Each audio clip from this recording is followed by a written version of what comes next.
Creighton defeats Villanova 86-70 here at the CHI Health Center. I'm John Niatawa with the Omaha World-Herald, here to break it down for you. It was obviously an important win for Creighton.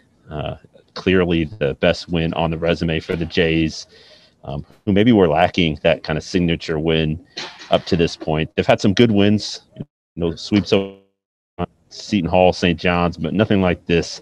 A clear, respected, blue blood, big brand in Villanova.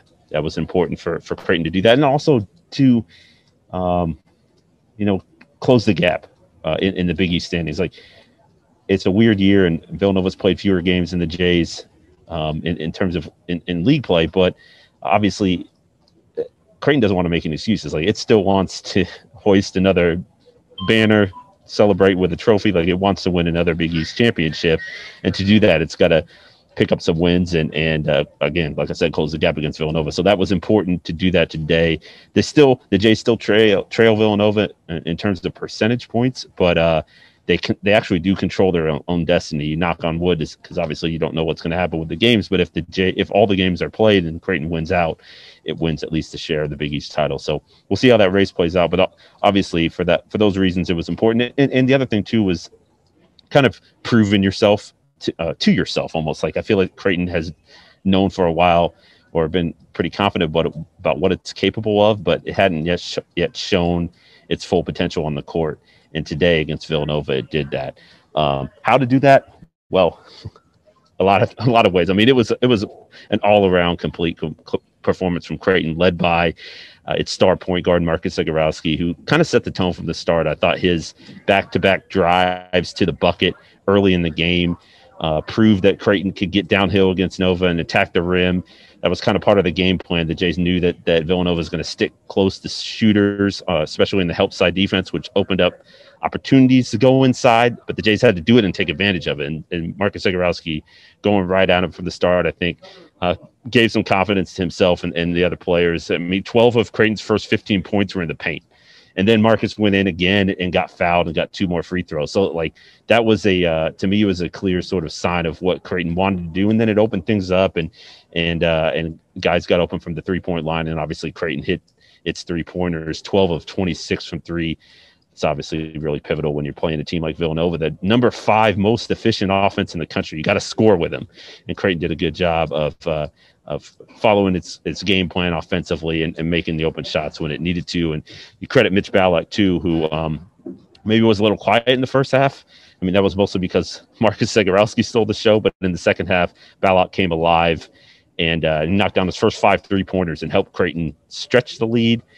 And then maintain its seize control for a comfortable win. On the other end of the floor, defensively, I mean, I think you also got to commend the Jays. Villanova shot 37.5% from the floor. It's the second lowest shooting percentage of the year.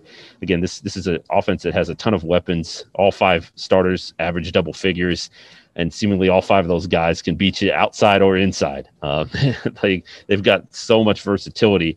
And so, as Coach McDermott said going into this game, puts a lot of pressure on their defense to remain disciplined, stay fundamentally sound, and stick to the plan as best as you can. And Creighton did that, though. I mean, one of the things that Greg McDermott mentioned after the game was they switched up their ball screen coverage a little bit.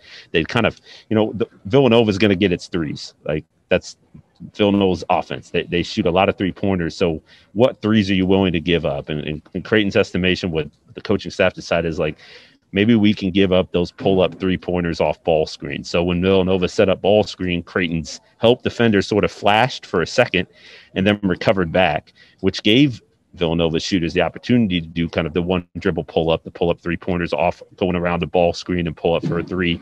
But from a shooting perspective, it's a tougher shot than a catch and shoot. And so Creighton was like, we'll live with those as long as they don't get as many at the same number of catch and shoots. So the plan worked well enough. I mean, Villanova was 10 of 32 from 3. They still had some other really good looks in there too that they didn't knock down. And I don't know, you're probably not going to see many nights with Colin Gillespie goes 3 for 12 and Jeremiah Robinson Earl goes 3 for 13.